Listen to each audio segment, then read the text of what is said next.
Hello and welcome to this episode of Jack and Being Frank, episode 33. I'm your host, Jackie Bonner, my co-host, Frank Aranio. We've got a lot to cover today. First, we're not going to start with this first, but we got to first talk about the Knicks coaching search is in full swing, of course, and then their first cast of interviews is going to start with Taylor Jenkins getting an interview. That's why I heard Taylor Jenkins is going to be the first one to get his interview, and then they also going to interview Mike Brown. Those are two interviewees we know about are emerging as real candidates. We'll break that down and what they could bring to the team. And we talked about experience, so we'll talk about that. But we'll also talk about a big move in the NBA. Desmond Bain has been traded to Orlando Magic, and what that could mean for both teams going forward, and also for the Knicks as the East gets heating up. The West is always thought about as this big bad conference, but the Eastern Conference, it's a conference where you could really, if you're in there, you could attack. So teams like the Pistons, Magic are going to be making moves this season. So we'll see how they stack up against the Knicks. But most importantly, we're going to dive into huge news last night that the Red Sox have traded Rafael Devers. We'll get Frank's take and, of course, mine on that deal. So, Frank, let's start here. What's your opinion on the Red Sox trading away Rafael Devers? I was totally shocked. A good friend of mine who's a big Red Sox fan, known a long time, he sent me a tweet. I believe it was at 6:56 last night. He sent me a tweet from a reporter. I think his name is Robert Murray. And so it said that Devers been traded to the Giants. And my friend asked me, "Do you think this could be real?" I texted back, "Zero chance. Who is Robert Murray?" And then it became apparent that it was real, and then other reporters were reporting the same thing, that Devers been traded. It's like, oh, this actually happened. So I was totally shocked, but I don't think I should have been totally shocked. I'm like, They swept the Yankees. That's on the basis they came out. Came The context is they came off of sweeping the Yankees. I don't want to. well, Maybe I we mean, could talk the about. Yankee series Yeah, really, yeah, I mean, the timing of it with them sweeping the Yankees and winning 5 games in a row and playing very well this past week and winning 8 out of 10, best stretch of baseball they've had this year. But again, like, I was totally shocked. I didn't think they were going to trade him. It's like, come on, there's been issues with him, all sorts of issues with Devers this year, which we'll get into. But I didn't think they were going to trade him. It's been talked about.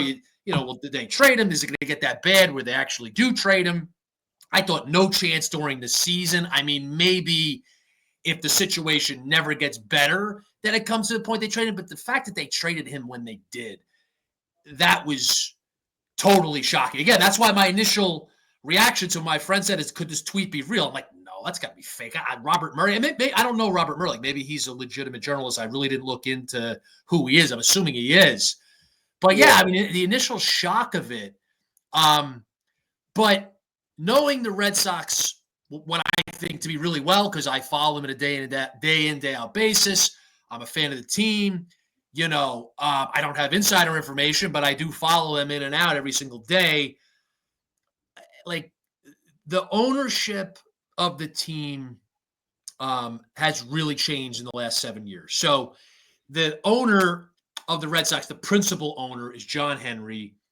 He is the head of the Fenway Sports Group. So the Fenway Sports Group owns the Boston Red Sox. They purchased the Red Sox it was either November or December 2001. So their first season as owners was 2002.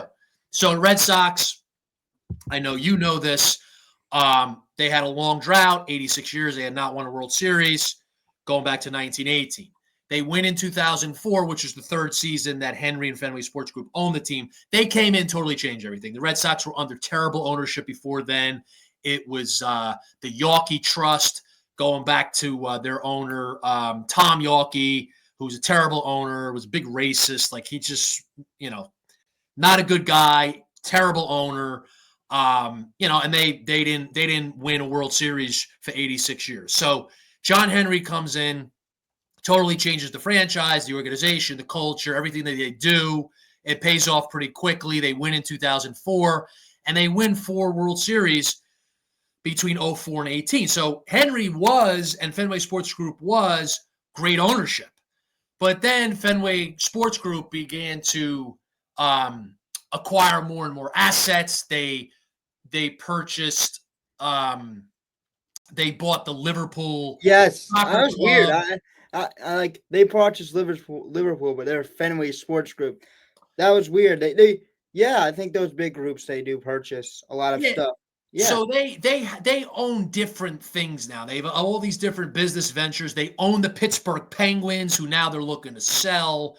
It's been heavily rumored that they're trying to purchase an NBA and an NFL team. So they have their hands in a lot of business ventures. So their approach to the Red Sox has dramatically changed. The Red Sox were their top priority, and it paid off with 4 World Series in 15 years. But it's kind of like now they have different ownership because the owners approach the Red Sox totally differently. It's obvious by the actions of the owners and the way they run the franchise that the Red Sox are significantly down their list of priorities. So I was totally shocked by the trade and the timing of it. But now that it's happened, it's like, okay, it makes total sense. John Henry and Fenway Sports Group had the perfect chance to trade Rafael Devers because they never wanted to sign him to begin with. And I don't know, how many people around our area know this because they're not following the Red Sox inside and out.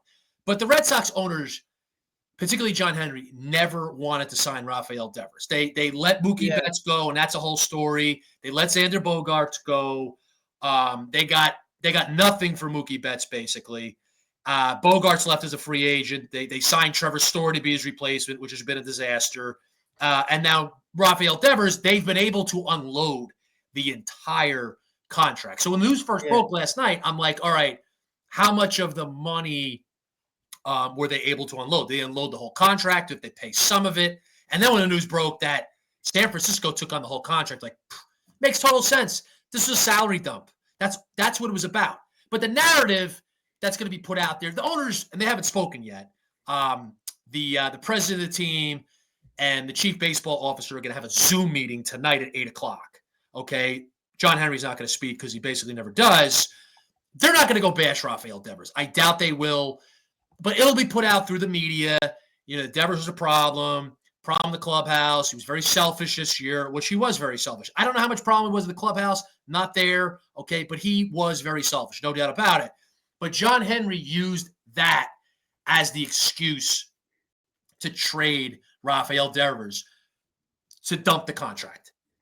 My view of it, and it's a common view amongst Red Sox fans, not everybody, but a common view is that this was totally a salary dump. And that's based off of the way John Henry has approached his ownership of the Red Sox for the last 7 years. And it's not one of these things because people are putting out there, well, they dump all this money, so they'll have the money freed up to spend on other players. This could work out long term. Now, it could if they approach things the way they should and be all in the win. But in the last 7 years, they've not been all in the win. And they've been saying, oh, we're going to build through the farm system. We just got to be patient. Look, they've missed the playoffs 5 of the last 6 years. Okay. There's no reason why in a big market like Boston or New York or Los Angeles that you should have to take that sort of approach where you're missing the playoffs 5 out of 6 years and finish in last place 3 times. All right, in order to get yourself in a position to win a World Series. You can approach win now and also build your farm system. They did it when they were outstanding early on in the Henry ownership. Okay, with Theo Epstein as their GM. They did it then. They always went for the championship. They had some years where they were sort of retooling years, never rebuilding, but they were in contention for a World Series pretty much every year. And that's what they should be able to do. That's what the Yankees should be able to do. That's what the Mets and the Dodgers should be able to do in those sort of markets. So their approach is very unnecessary. So in the long run, you know what? Maybe Red Sox, they build it up. They win a championship within the next few years. See our plan work. No, this should have never been the plan.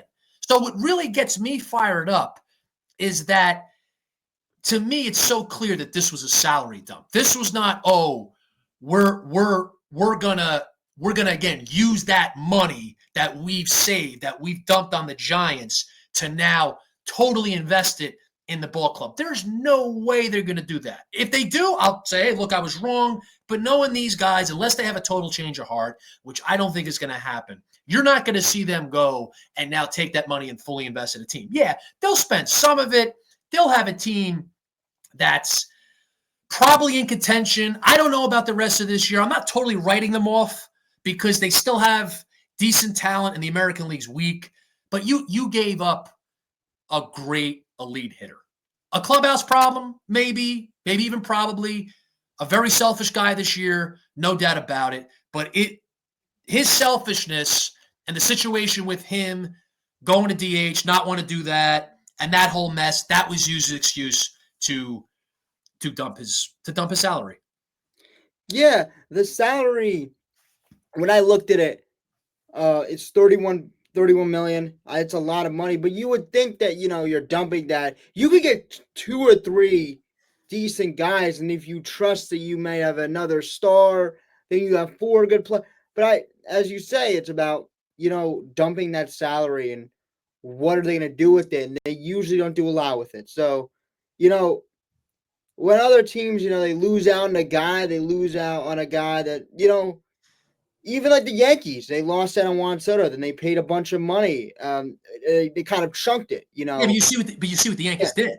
Yeah. They lost out on Juan Soto. They had their price. Max Fried, Bellinger. They traded for Bellinger, Max Fried, Bellinger, Goldschmidt. Like, that might not be the most ideal thing, but at least they look at them now. At least they, chunked it. You know what I mean? Like, they had 3, whatever you want to call them, decent players. And the Yankees are good. Now, Red Sox just beat them 5 out of 6, but the Yankees are good. And then, look, the Yankees have not spent in recent years the way they did under George Steinbrenner, which, certainly can make the argument that he recklessly spent a lot of times. He did.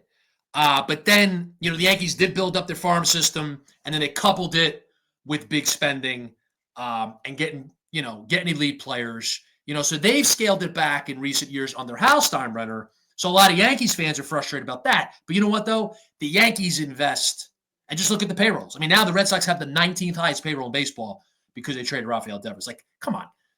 The Red Sox, any big market team, the Mets, the Yankees, 19th in baseball? If the Yankees, and I'm not exactly sure what they were before the trade, but I have to look that up. But like they like last year they were 12th or 13th. They went up this year. Again, I have to look up what they were exactly, but they clearly, you could just see the evidence in what they've done. Again, the last 7 years, they don't nearly come close to fully investing in the team. And they sell you that, we're building the farm system and we're getting value and this is sustainable. But you don't have to take that approach in a big market. That's for a mid-market and particularly for a small market.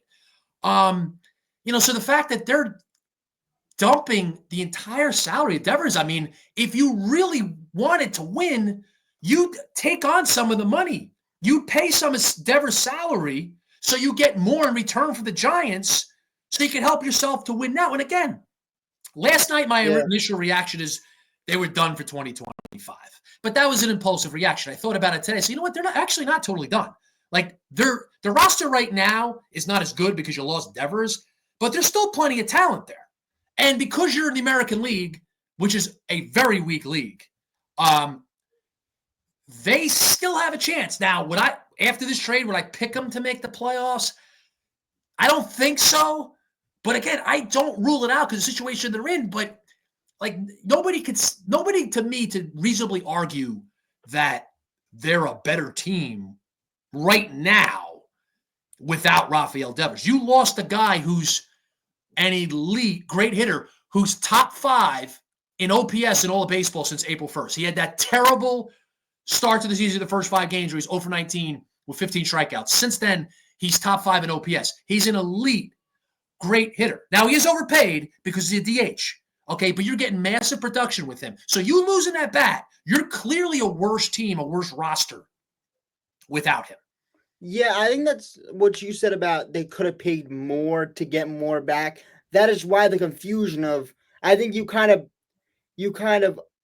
unload the confusion of the Red Sox didn't get anything back, which on the surface they didn't. They didn't get anything back for him.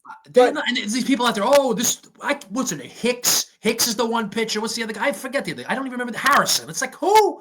I've heard of the guys, but come on, don't sell us on those guys. Well, but then I heard JP Ricciardi last night on a Red Sox podcast. He's a former baseball executive. He was a GM of the Blue Jays, and then he was in the Giants organization. Prior to that, he was in the A's organization. He's a longtime executive of baseball. And he said, like, they got nothing back.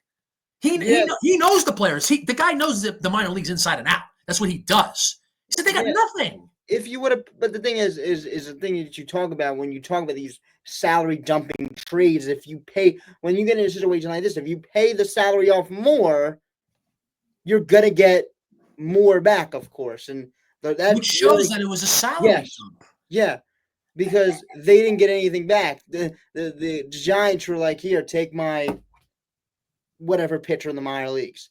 Not disrespecting anybody, but take my whatever AA hitter. The one guy was drafted 13th last year. Maybe he turns out to be good, but that's not what the Red Sox should be doing right now. They have guys in their minor league. You built up your minor league system. You don't need to go acquire minor league talent right now. Okay? They've brought up their big prospects. Roman Anthony came up last Monday. Marcelo Meyer came up a few weeks ago. Christian Campbell started the season with them. Okay? So you've brought those guys up. Okay? So you're trying to bring them along, and you should be trying, like, you could do both. You could try to win right now and bring along your prospects and slowly incorporate them into your major league roster when you're a big market team. Because one thing you can't do it as a small market team, but you can as a big market team. But they're now again kicking the can down the road. And this is why I think the consensus amongst Red Sox fans is to be infuriated. Okay, because again, they keep kicking the can down the road. Well, we're building for the future. Okay, but when does it come a point where you're all in to win?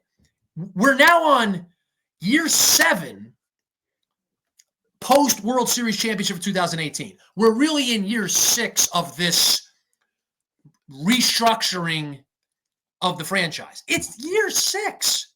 So you're kicking the can down the road to 2026 now? And again, I don't think they're out of this year, but they have clearly hurt their chances this year by trading Rafael Devers. I heard a talk show host say early today, oh, maybe they'll be better because they get rid of the clubhouse problem that was Rafael Devers. I just don't buy that because I think the Red Sox clubhouse and cultural issues go far beyond Devers. I think he was a problem. We don't know the extent of a problem he was in a clubhouse, and he clearly was very selfish this year, and he was a pain in the butt, no question. But I cannot see an argument that the Red Sox are going to be better this year without him, and putting to the side, the trade deadline and like adding to the team at the trade deadline, put that to the side. I can't see an argument that they're just as good without him. Like you lost an elite bat. Your lineup is significantly worse now without him in the short term.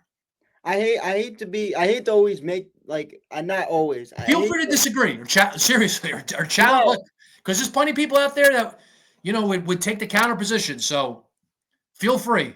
I know I'm passionate about this. No, I would hate to. I hate to be the guy that's always like, oh, these clubhouse people, they could be bad in the clubhouse, but this guy's hitting 272 with 900 OPS and has 15 home runs this early in the season. Like, he's been a monster at the plate since April 1st. He had the worst 5 games anyone could have. It was like, oh my God, it's in his head being a DH, and then boom. I mean, he's been great since. And he would have continued to be great the rest of the year for them. I don't think it would have changed. I mean, maybe it would have, scaled back a little bit, but no, I think he would have kept going along at like a 900 OPS. And I think he'll do it with the Giants. Okay, so if I was going to make a counter argument, the thing is it gets actually like crossed out because they are in the AL. So it's like I was going to say, okay, they're only one game over 500, but they're in the AL. So it's like the way if they were in the National League, they'd have no chance of making playoffs. But they're not. They're in the American League.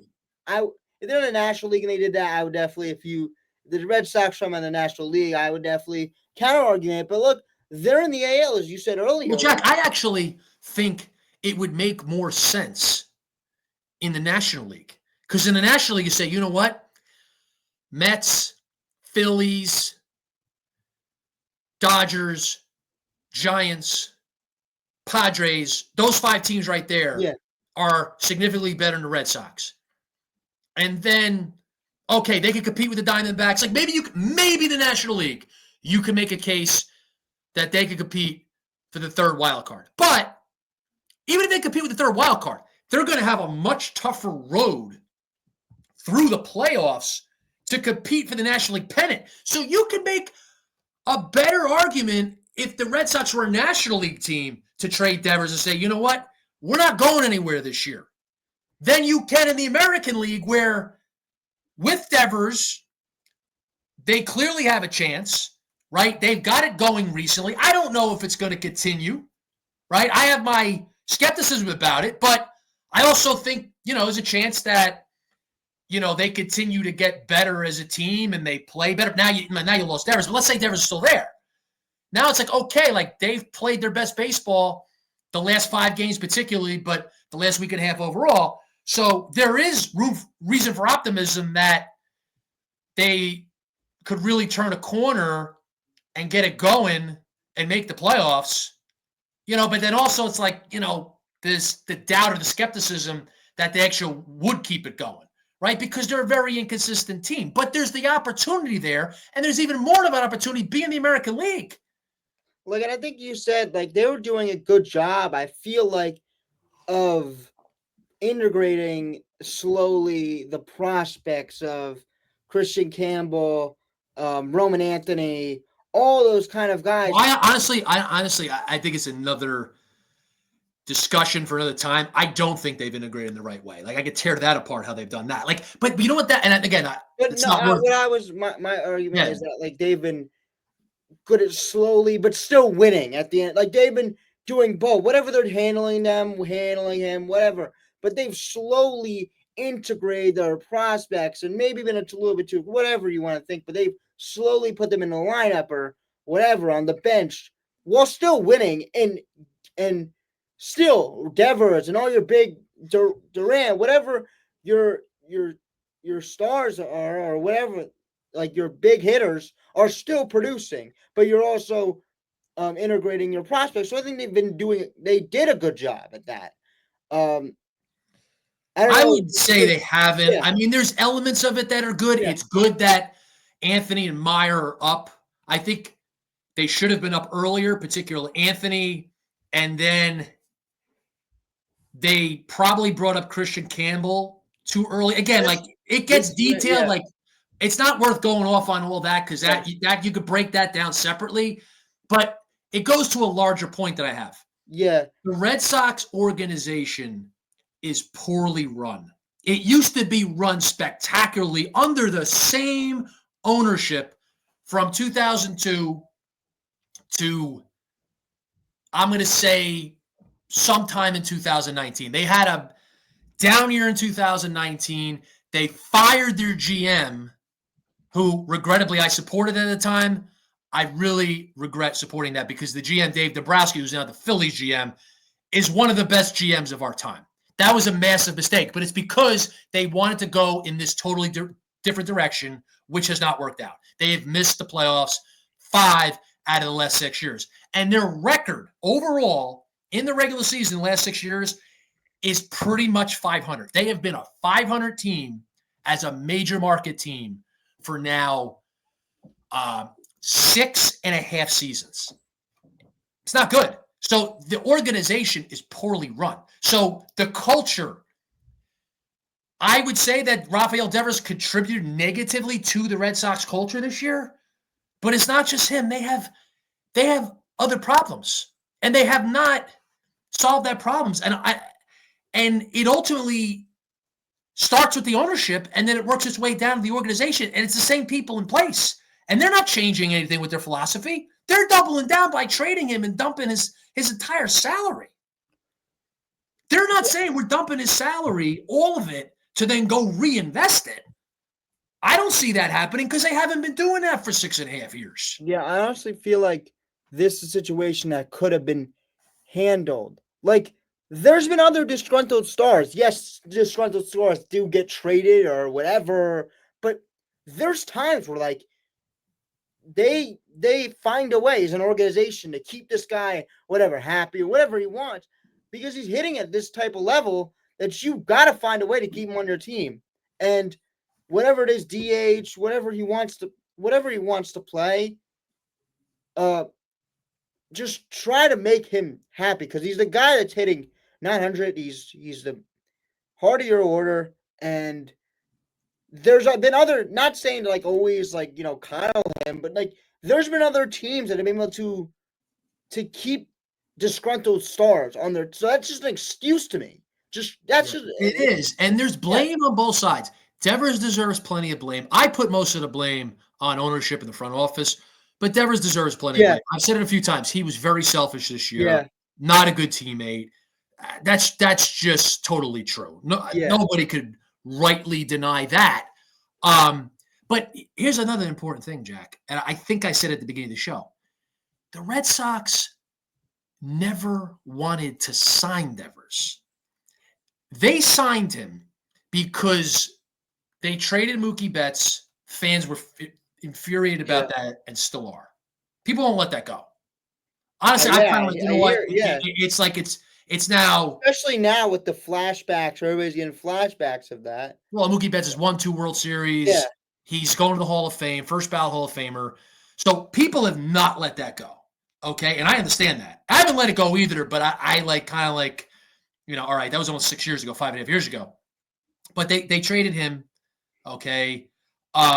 They let Bogarts go. And Bogarts has not been that good with San Diego the last 2.5 years, but he was a franchise player. Let him go. They replaced it with Trevor Story, which is a joke. And now they trade Rafael Devers. Okay, so all 3 of those guys are gone. And they never wanted to sign Devers. They really didn't ever want to sign him. He was going into his contract year in 2023. And the fan base was fired up because they let Bogarts go, right? That Bogarts signed with the Padres, I think, in November of 2022. So now it's January 2023. The fans are ticked off. Fenway Park hosted the NHL Winter Classic. It was the Bruins versus the Pittsburgh Penguins, who were owned by John Henry. So John Henry was at Fenway Park, the place he owns, watching his Pittsburgh Penguins against the hometown Boston Bruins. He's going into Fenway Park getting heckled by fans. And I remember they were just heckling and booing him. That's why you better sign Devers. He then goes into Fenway and gets booed at Fenway. So then shortly after that, they signed Rafael Devers. Like everybody before that was like, they're not signing Devers. They're letting him go too. They're not paying him. But then all of a sudden, because of that fan backlash, he signed Devers. Okay. Chaim Bloom, the GM at the time, did not want to sign Devers. All right. But John Henry, who didn't want to sign Devers, signed him, I believe, and a lot of people believe, because of the public pressure. Because he got embarrassed at Fenway Park. The pressure from the fans was increasing. The fans were furious. And he says, all right, I better give the fans what they want. Sign Rafael Devers. He never wanted to do it, and he's been looking for a way to get out of it. And now he had the perfect excuse to do it. Devers has been very selfish, clubhouse problem, not a team player. There's been reports that he requested a trade during spring training. And you could say his actions throughout this season have expressed a player that wants to leave. Okay, I totally get that. But here is John Henry's perfect excuse to move on totally from a contract that he never wanted to sign. So right now, today, I imagine John Henry has a cigar, loves cigars. He's lighting them up, and he's throwing a party. He is elated today that he was able to dump. What was it? 250 plus million now? 300. Well, it was, but now it's 2.5 years into it. Okay, really a year and a half into the extension. Okay, but whatever the number is, okay, $250 plus million that he was able to dump the entire rest of the salary. John Henry's so happy today, while Red Sox fans, the large majority, are miserable.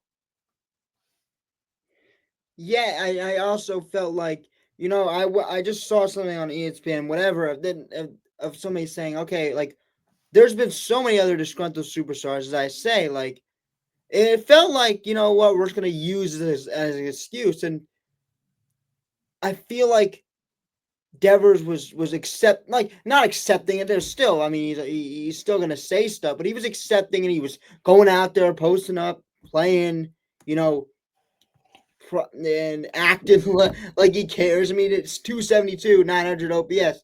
Definitely acts like you care. So he's been producing.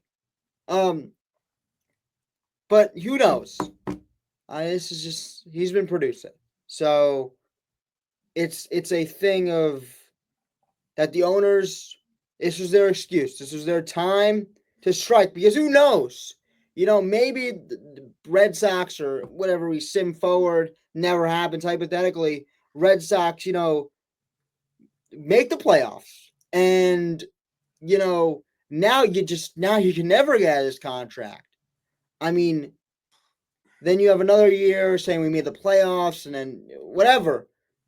It just this is the perfect time for them because what if they didn't make the playoffs and you can never, if you're John Henry, like in his mind, you're like, you made the playoffs and now I really cannot get rid of him. So this was the time to get rid of him. Yeah. Well, that's probably why it happened now because they started winning. And John Henry's like, oh, we won 8 out of 10. Well, because I said they, I should say they. Because he looks at it as like they, the team. He's a businessman. He doesn't care about the Red Sox anymore. It's apparent by the way he runs the team. He doesn't care. So it's not even we. It's they. They're winning. They won 8 out of 10. They won 5 in a row against the Yankees. The pitching has been a lot better the last 5 games. Now, is it going to last? I don't know, but there's good signs there. We'll see. Okay, so the pitching's getting better. They're winning close games now. They're winning low-scoring close games now. The defense is terrible, but it's been better recently. Okay, so there's signs of this team going on a run and, taking this beyond 8 out of 10, and really contending for the playoffs. Maybe get back in the division. I don't think so. But, can't 100% rule it out. I 100% rule it out now. But he's saying, oh, wait, they're winning. Scary. Better do it now at 37 and 36 because what if the team gets to 5 over 500? 7, 8, 10. Then I can't trade them. Whoa, I better do it now. Well, yeah, that's scary. I mean, they do. I mean, it could be a team that. Which honestly, he should have done it. Now, we don't know exactly how it unfolded. So maybe there was something happened this weekend. Something happened yesterday, this week, where John Henry said, that's it. He's gone. Maybe. Okay, but if John Henry's been thinking about this for a while, okay, and teams reached out to the Red Sox about Devers. Reports are the Red Sox didn't reach out to anybody. Teams reached out to them. But if Henry has seriously been considered this for a while, why didn't he do it when there were 5 games under 500 and just say, you know what, it ain't working out this year. We traded him. Now you're a game over. You won 8 out of 10. You've been handling the Yankees. It's like, what are you doing, man? The team's in it now. They're a half game out of a playoff spot in a weak league with a talented, flawed roster, but a talented roster. Well, yeah, but it's still flawed. But a flawed team could really go far in the AL. And we talk about how bad the AL is. We're really they're all flawed. Yeah, as we get closer, we're really gonna be like, oh, this team made the whatever. This team made a divisional round. Whatever. This team made a flaw that is definitely flawed, and we all talked about them being flawed on this show. We probably talked about them being flawed, but you know what? They made it far. So you can't say that you are all in to win when you make the ultimate sell move on June 15th. You're not all in it to win. And their thing is because they think they're smarter than everybody. See, that's the problem. Like the Red Sox take it to another level. And there's a lot of teams and organizations like this these days, the analytics and the models and the data and all this stuff. But the Red Sox have like a heightened arrogance about it because it's, we won 4 World Series, but you won 4 World Series doing it a different way. Yeah. Okay, you had I've thrown out names. People around here are not going to either know these names or not know a lot about them because again they're not Red Sox fans. But you go back to when Larry Lucchino was the president of the team. The team was run a lot differently than it is now under the president, Sam Kennedy. And it's run a lot differently under the same ownership group because they've totally changed the way they operate the franchise because the franchise is not their priority anymore. It's not even close to their top priority. So you have ownership that's capable, but they don't want to fully invest in winning. But they try to have it both ways. Oh, no, we're trying to win, but we need to be sustainable. but they're not fully invested in winning. And the truth is, in a big market, Boston, New York, LA, you can fully invest in winning now and build a sustainable franchise. You could do both at the same time. Once in a while, you have a retool year. Okay, Theo Epstein would call it a bridge year. Okay, the Red Sox, they won the World Series in 2004. They won 95 games, went to the playoffs in 2005. They won 86 games. They were 86-76 in 2006, okay? But they really weren't going anywhere in 2006. Bridge year. What do? 2007, they win the World Series. So you'll have a bridge year once in a while, but you never have a rebuild. You go all in to win just about every year, and at the same time, you build a sustainable franchise with a good farm system. The Red Sox view it as either or, but it's not either or for the Boston Red Sox, the New York Yankees, the New York Mets, or Los Angeles Dodgers. Okay, it's not. It's that for the Miami Marlins, the Pittsburgh Pirates, or Kansas City Royals. It is not for a big market team. But it's about the bottom line for John Henry. He is a businessman, and he's a really good businessman. If you quantify it in terms of how much money he makes, yeah, he turns big profits. He's a multi-billionaire. But he doesn't give a darn about the Red Sox or the fans or the team. It's really tough to be an owner who won 4 World Series in 15 years and brought championships to a franchise that had not won a World Series in 86 years and be beloved for it, to now going to be somebody who is almost universally despised by the fans. That is really, really tough to do. But it's because of his arrogance, his callousness, and how he's made it clear that he doesn't care about the Red Sox the way he did, that they're way down his list. Yeah, and I mean the general manager is getting shots wherever social media is coming at. Like he's getting shots fired at him, but like it's, I mean, could you imagine the Knicks brought in an owner? Imagine the Knicks had a new owner, which would be great for them. So the Knicks brought in a new owner and they won 4 championships. And then someday that owner becomes despised by the fans. That's really tough to do. And you know what? It's not on the fans. It's on John Henry. He only has himself to blame for this. Yeah, and as you talk about it, I mean, there's a lot of it. People saying, "Oh, it's the GM's fault," but look, the guy's handling the money, and this definitely doesn't look like a trade that like a general manager would make. Like this is a business room. We're gonna make the business move call. It doesn't sound like anytime you're dealing with this amount of money, it's an ownership call. It's ultimately an ownership call. When you're making trades like this player for this player because we think this player can help us in the field and we need help there. That's when the GM comes to the point. But right now, when they're offloading $31 million, that goes to call the owner. Maybe the GM did want it. Maybe the GM did want it, but I think he did. But I think he did because Craig Breslow has the philosophy of the new school analytics people and value. It's all about value. So Rafael Devers is overpaid. So the diehard analytics people that look at their models, they say, not a good contract. He's overpaid. Let's get rid of the contract. But sometimes you got to overpay to win. And in a big market, you can overpay. And I'm not saying to overpay every single time, but you can overpay, all right? And it's not going to damage your franchise. You can't do it in the small markets. You can do it in the big markets. But it comes down to what you prioritize. They value value. That's what's the ultimate to them is value. And looking at their models, it's not winning championships. It was for the Red Sox under the same owner. But honestly, you look back, if you really know the Red Sox really well, it was Larry Lucchino when he was the president because that was the way he approached it. And John Henry back in the day said Larry Lucchino runs the Red Sox. So that's what the way the Red Sox are doing things. And look, Henry's ultimately the owner. So he's going to get the credit for the 4 World Series. Got to be consistent. But he gets the blame for what's going on now. Yeah, I mean, you can overpay, and you can even overpay bad. I mean, I'm looking at, I can usually talk about the Mets here where they overpaid for Marte, Nimmo. You can overpay when you're in a big market, and it hasn't come back to bite them at all. You can overpay in big markets.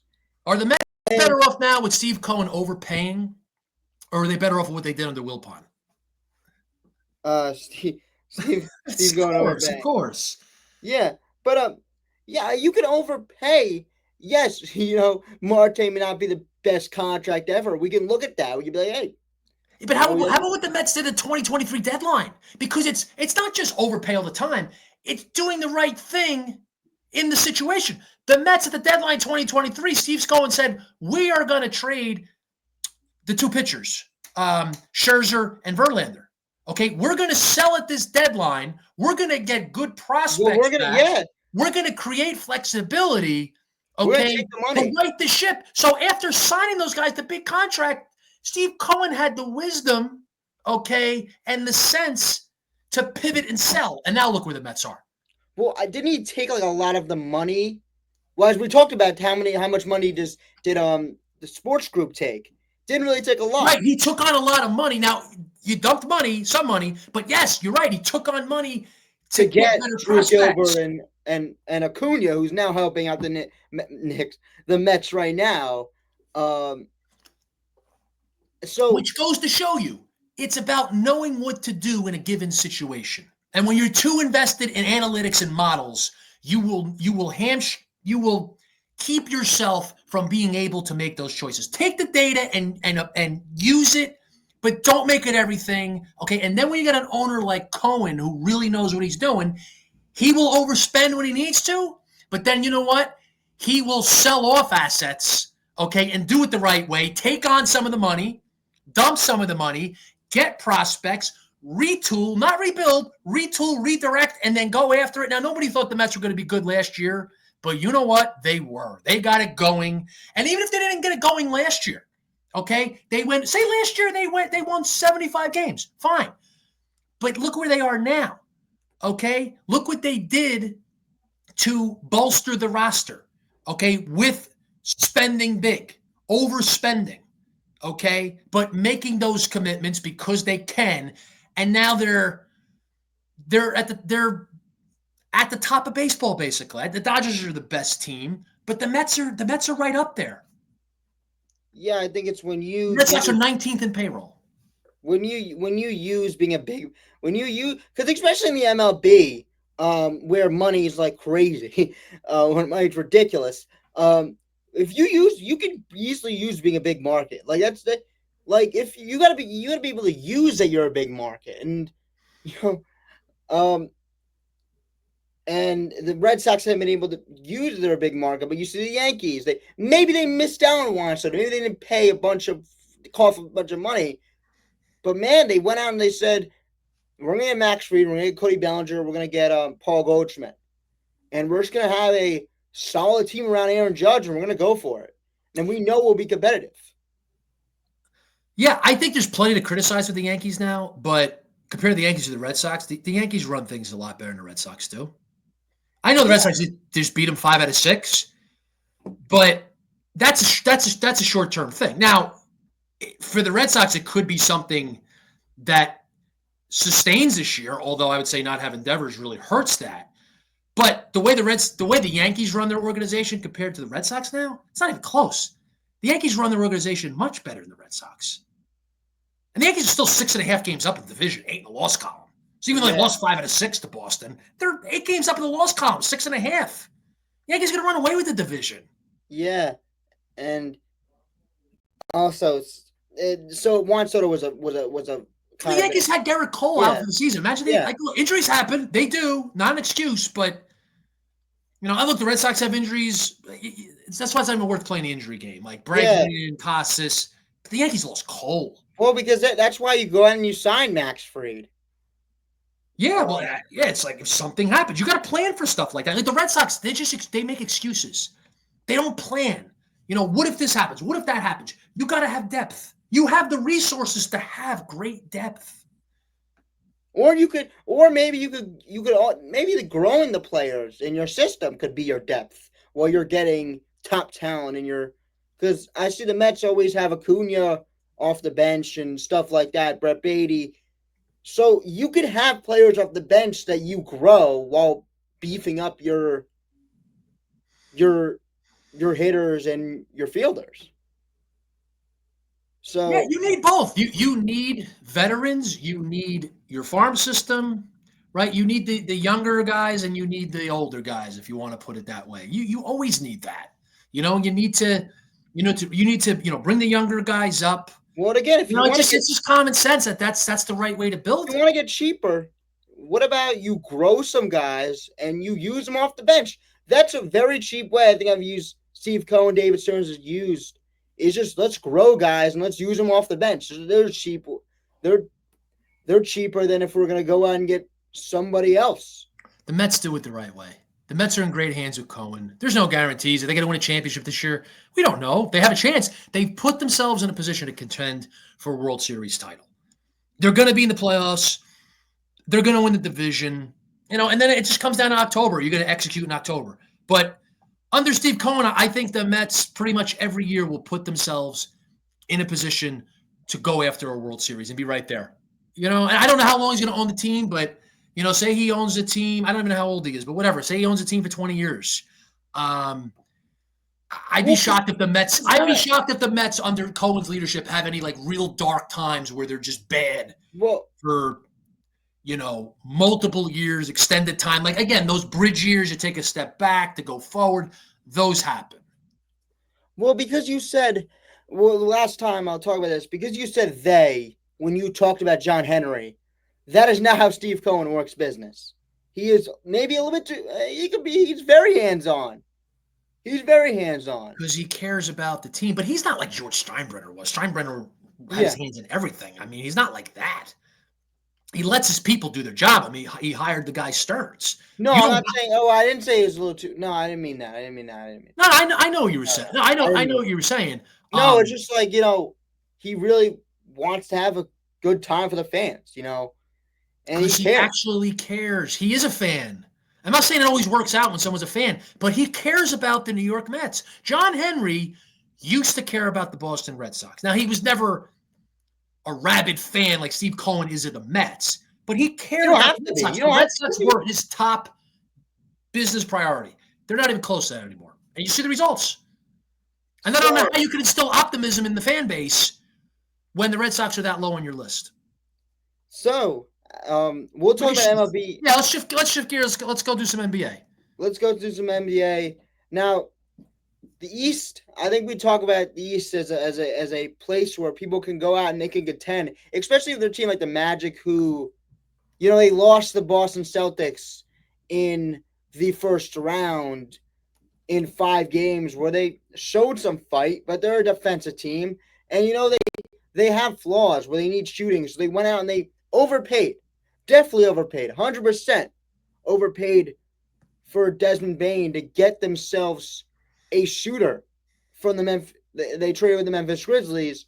So now the Memphis Grizzlies, they lose Desmond Bane. They had Jaren Jackson, had a John Morant, and Desmond Bane as their core. That had a ceiling to them, in my opinion. That had a big-time ceiling, especially in the West. You're going to see teams make moves like that in the West as well. You have an opportunity to reshape the roster with the picks you get back and the cap space. The Magic, it's a perfect addition because, a lot of rumors around when you look at social media is the Magic get Trae Young. I'm like, this is a team that's identity is defense, and I love that I can kind of compare them to the Knicks in this. When the Knicks, with the Knicks identity, if we're going to defend the heck when the Knicks were back then, we're going to defend the heck of the ball. But why the hell would a defensive team want Trae Young?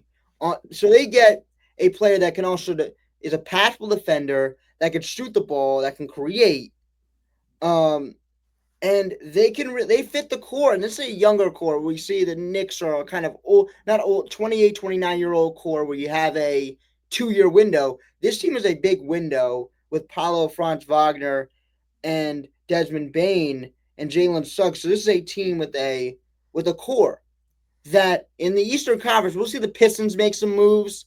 We talk about them. They gave the Knicks a good first round. They'll make some moves. They'll get better. So this is the Eastern Conference that if teams think that they can compete, they're going to be able to cough up. They're going to want to cough up a lot of picks. And Knicks did it earlier, which is why the Knicks are in this. Because the East is there for the taking going forward, right? Yeah, it is. It's there for the taking. Definitely. I think especially with Tatum being out where the Celtics are at. Yeah, and it's there. It's open. It's open, and if again you overpaid, but look, picks aren't as valuable for you. especially if you're going to be going out there and contending. And, you know, they got their guy. So if the GM probably had a big time talk about who do we want to fit this team, and Desmond Bain was available, and it feels like a win-win for both sides. Maybe more of a win for Memphis. You know, Orlando is going to be a big thing where they're giving up a lot, but I don't see this team. You know, I don't see this team being this come back to bite them because they have such a good team. So I don't really feel like um, Desmond Bain and Paulo and Franz will be a team that um, will struggle if Desmond Bain isn't playing the way his picks asked for. But that doesn't really matter. Big question for Orlando is their playmaking. They need a point guard, which you all talked about. I think I talked about Trae Young earlier, and that was a point guard that could help them with assists and scoring, but and guy that could just get them in the sets. They don't really have that right now. Desmond May did a lot of that, especially with John Moran out. He did a lot of that playmaking stuff, but how much will you rely on him for a full season? But again, this is a good move for Orlando. This is a lot, but again, we're seeing the kind of trend of teams that are right there. They're going to give up a lot to get the piece they want, and Orlando went out there and they really pounced on it, and it's good for them. They've been a team that really didn't really have any vision when they lost Nikola Vucevic. When they went this sell mode, they didn't really have a vision, but they came back. They developed their players. Got Paolo, definitely helped them. Franz Wagner, and now you just got to get some shooting around them. Which sometimes when they're flawed, they have bad possessions where they can't really make shots. You can leave them open, most of the guys open, but now you really patch it up and they get shooting. And the price is big, but it's what you're gonna have to pay. You have to give some stuff up to get stuff back. That's my biggest takeaway. If you're Orlando,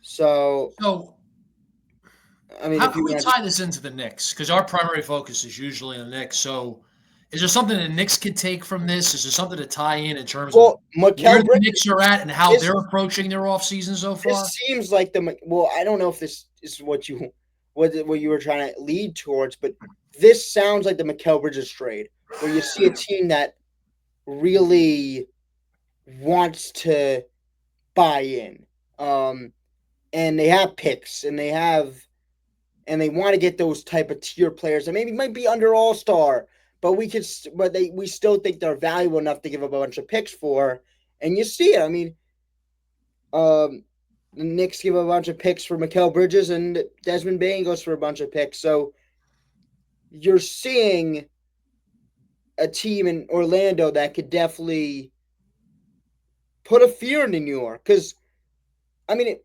we're going to be talking a lot about it, but as we get later in the start of the season, but the Knicks could have a easy road to Eastern Conference, but that is only if no one gets better, and teams are going to get better. So we're going to watch How out. about this question just Yeah. popped in my mind? And I want to be clear before I ask the question. It's a great thing that the Knicks made the Eastern Conference Finals and went to Game 6 of that series. First time they've been in the ECF in 25 years. Clearly, that's a great thing. They grinded out the Pistons series, won close games, particularly on the road. Then the series victory against the Celtics. They were huge underdogs. They win that series. Wonderful job. And then they played a competitive series against the Pacers. That game one loss really hurt them. But they went to Game 6 of the ECF. Okay.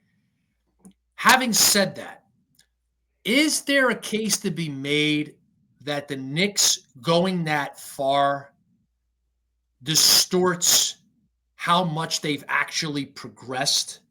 And it could hurt them if they're not careful in how they assess where they're at. So, can you get a false? Can you get what's the word I'm looking for? Can you Well, get a false perspective on where the Knicks are actually at right now. Again, great thing where they got.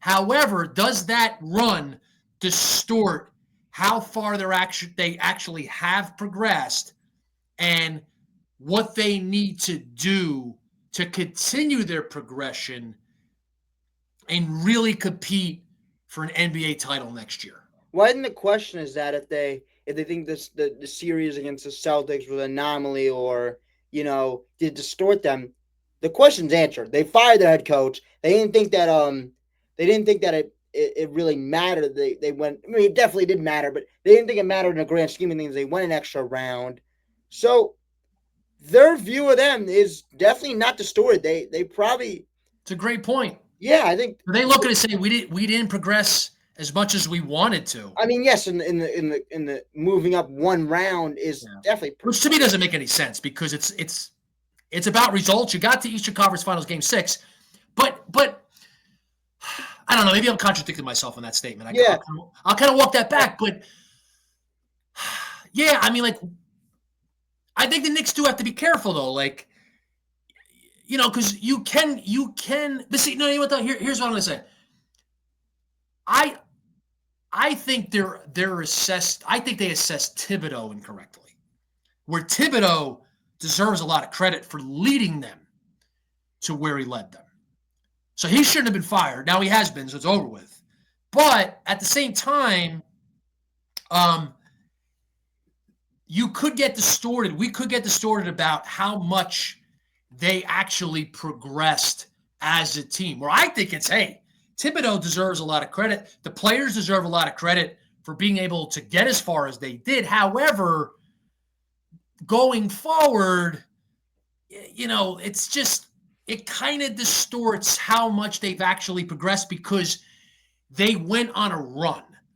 And you want something that is more sustainable, where it's not, okay, made a nice run, but are you going to repeat that and make that run again? Or is it, you're going to have to improve significantly if you really want to continue to What do you compete at think? a high level Maybe and the take play. it to the next step of NBA Finals and going after a championship.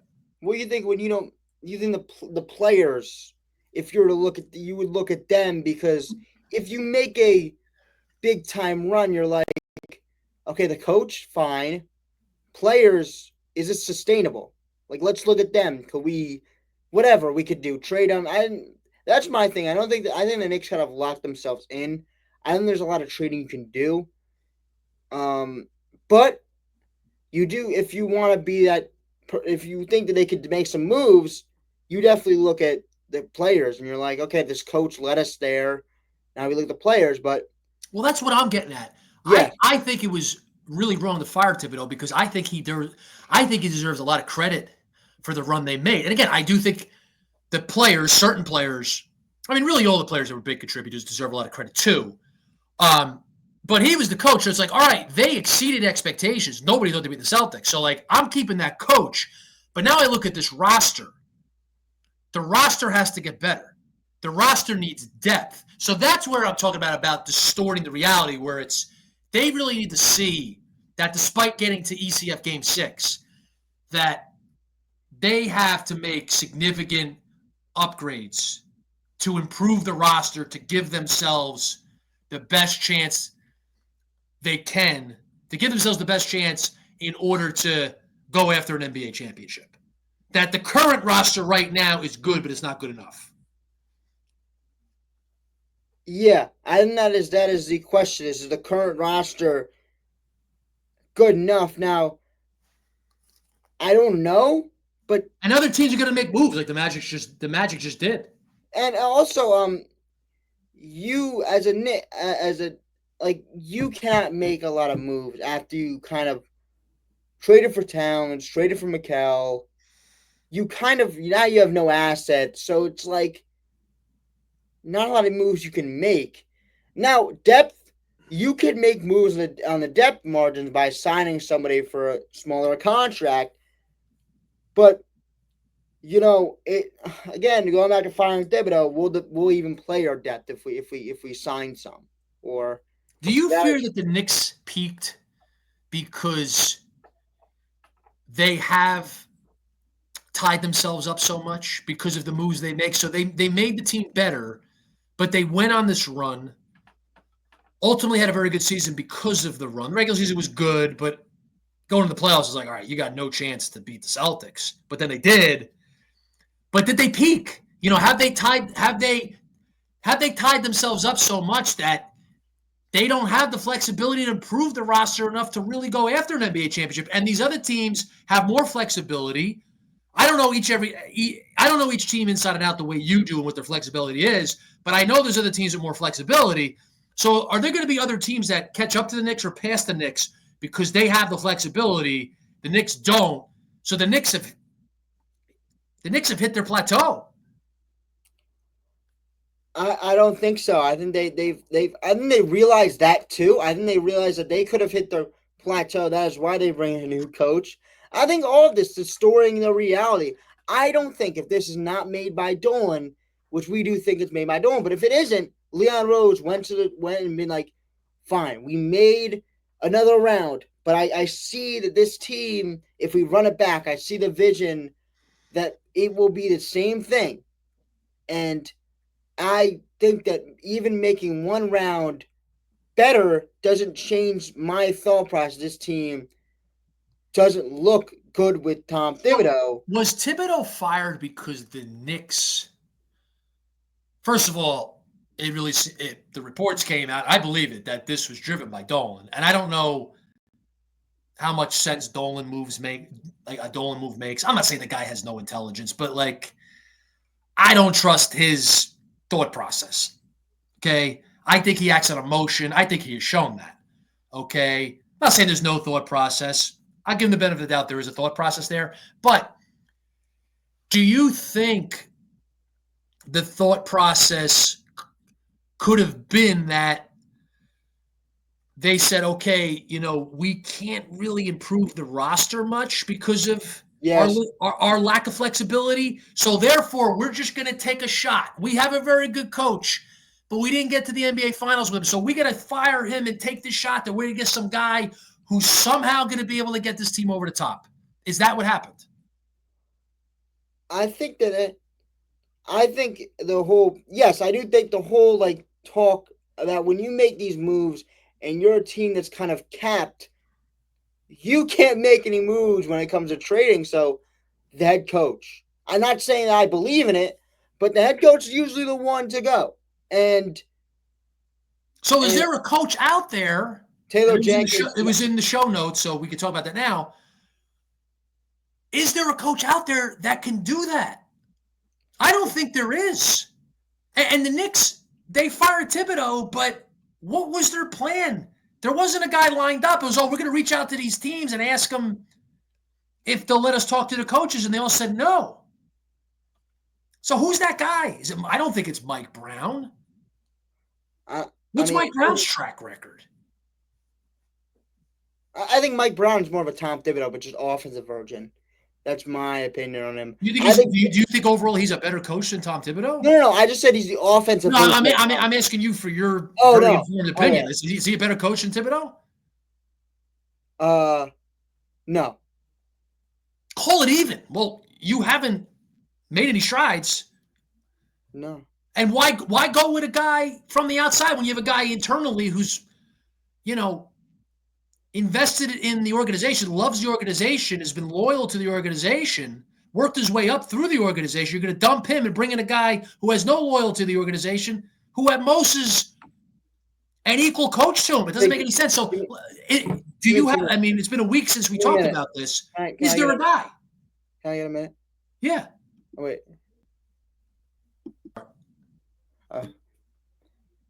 So again, the question, Jack, is there a guy? It's been a week since we talked about it, but is there a guy that you identify that is that coach? And can the Knicks realistically get him? I think it's Taylor Jenkins. I think it is. I think he was scapegoated in Memphis. They had a good thing going on. He was kind of scapegoated there. He has a pretty good track record. Yes, he hasn't really gotten on the mountaintop like Tom Thibodeau, but you can't really get everybody who's gotten on the mountaintop. But again, if they really do think, I think this move was like, if we get him depth, will he play the depth? Taylor Jenkins is the guy that will play his depth, and he also is an offensive mind. He's still also, you're also getting the Thibodeau aspect of, the Grizzlies are when they were good like a few years ago, and they still are good, but when they were really good a few years ago with Taylor Jenkins, they were grit. They bring back the grit and grind Grizzlies. They're just trying to be this grit and grind team, so you can kind of get the best of both worlds there. That's my opinion. Now, you could have your opinion about who's better. I think Taylor Jenkins was always the better coach when he was in the Grizzlies. Not saying I always compared them, whatever. I didn't do that, but I think that his offense plus his defense plus the willingness of playing depth, especially in this new negotiation with the CBA, that depth is really cheap. So you can't really go out and spend for that much depth. So I think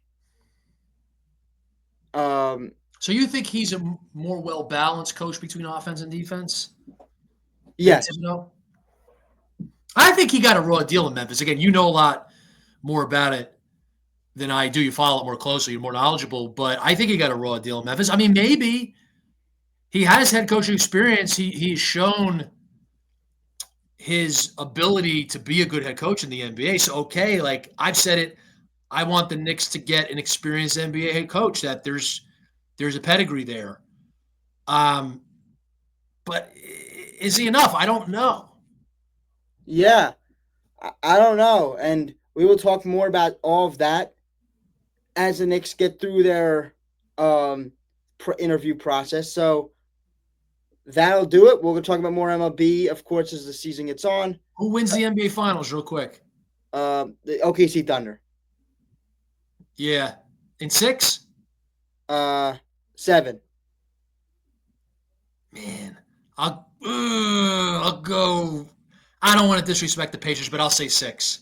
Okay, so I'll do it. Peace out. Have a nice day. And let's go Knicks.